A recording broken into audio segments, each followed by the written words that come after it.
വരുന്ന നിയമസഭാ തിരഞ്ഞെടുപ്പിൽ MP-മാർക്ക് മത്സരിക്കാൻ സീറ്റ് നൽകില്ല എന്നുള്ളത് ഏറെക്കുറെ ഉറപ്പായി കഴിഞ്ഞു.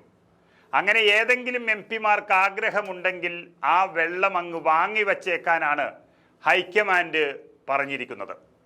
അധികാരം ലഭിക്കുകയാണെങ്കിൽ ഒരുപക്ഷെ ചില ഫോർമുലകളുടെ അടിസ്ഥാനത്തിൽ MP-മാരായ KPCC അധ്യക്ഷൻ കെ സുധാകരനോ അല്ലെങ്കിൽ AICC സംഘടനാ ജനറൽ സെക്രട്ടറി KC വേണുഗോപാലിനോ മുഖ്യമന്ത്രി സ്ഥാനം നൽകുകയാണെങ്കിൽ മാത്രം അവർ ഉപതെരഞ്ഞെടുപ്പിനെ നേരിടും.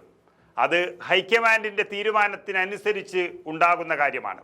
അതല്ലാതെ MP-മാർക്ക് ആദ്യം തന്നെ സീറ്റ് നൽകി നിയമസഭാ തെരഞ്ഞെടുപ്പിനെ നേരിടില്ല എന്ന വ്യക്തമായ സൂചന രാഹുൽ ഗാന്ധി നൽകിക്കഴിഞ്ഞു. കാരണം കേരളത്തിലെ MP-മാരായിട്ടുള്ളവർ എല്ലാം തന്നെ പ്രമുഖരിൽ പ്രമുഖരാണ്. വിശ്വപൗരന്മാർ വരെ അതിലുണ്ട്. അതുകൊണ്ട് തന്നെ അവർ മത്സരിച്ച് ജയിച്ചാൽ എല്ലാവരും മന്ത്രിമാരാകാൻ യോഗ്യതയുള്ളവരുമാണ്. അതുകൊണ്ട് തൽക്കാലം അങ്ങനെയുള്ള ആഗ്രഹമൊന്നും വേണ്ട, MP ആയി ഇരുന്നാൽ മതി എന്നാണ് ഹൈക്കമാൻഡിൻ്റെ നിർദ്ദേശം. അതുമാത്രമല്ല, വലിയ ഉത്തരവാദിത്തമാണ് ഇനി കേരളത്തിലെ കോൺഗ്രസ് MP-മാർക്ക് നൽകാൻ പോകുന്നത്.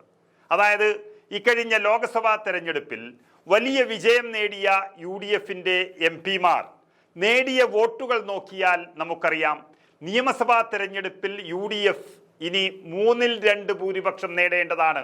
അതായത് ആകെയുള്ള 140 മണ്ഡലങ്ങളിലെ വോട്ടുനില പരിശോധിച്ചാൽ മനസ്സിലാകും 111ഓളം സീറ്റുകളിലും ഈ ലോക്സഭാ തെരഞ്ഞെടുപ്പിൽ UDF-നായിരുന്നു മുൻതൂക്കമുണ്ടായിരുന്നത്.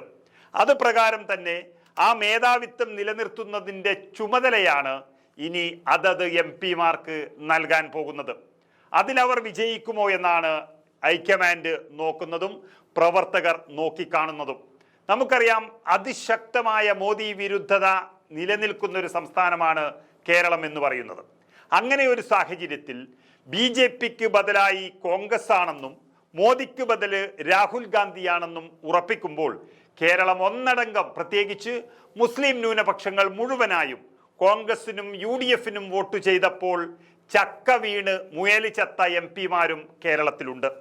സ്വന്തം പിറന്ന മണ്ണിൽ പോലും നിയമസഭയിലേക്ക് മത്സരിച്ചപ്പോൾ CPM-നോട് 30,000-ത്തിലധികം വോട്ടുകൾക്ക് തോറ്റ് നാണം കെട്ടവർ മോദി വിരുദ്ധതയുടെ ഓരം ചേർന്ന് നിന്നപ്പോൾ CPM കോട്ടയിൽ പോയി ലക്ഷത്തിൽ പരം വോട്ടുകൾക്ക് ജയിച്ചത് മോദി വിരുദ്ധത ഒന്നുകൊണ്ട് മാത്രമാണെന്ന് അരിയാഹാരം കഴിക്കുന്ന ഏത് മലയാളിക്കും മനസ്സിലായിട്ടുണ്ട്.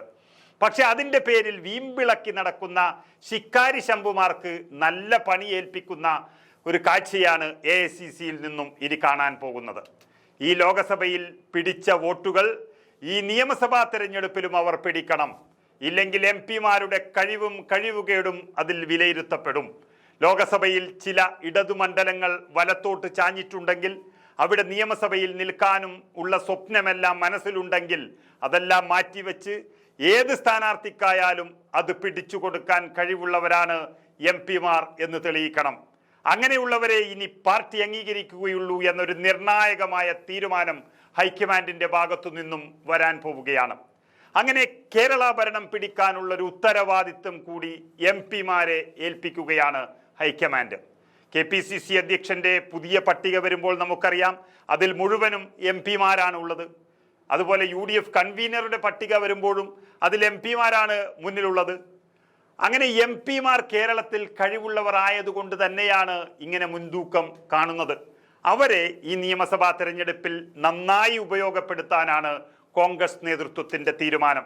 അതല്ലാതെ തൽക്കാലം MP സ്ഥാനം വേണ്ടെന്നും MLA-ക്ക് സീറ്റ് വേണമെന്നും അതുവഴി മന്ത്രിയാകാമെന്നൊക്കെ മോഹമുണ്ടെങ്കിൽ അതൊന്നും തൽക്കാലം വേണ്ട എന്ന സൂചനയാണ് ഹൈക്കമാൻഡ് വ്യക്തമായി നൽകിയിരിക്കുന്നത്.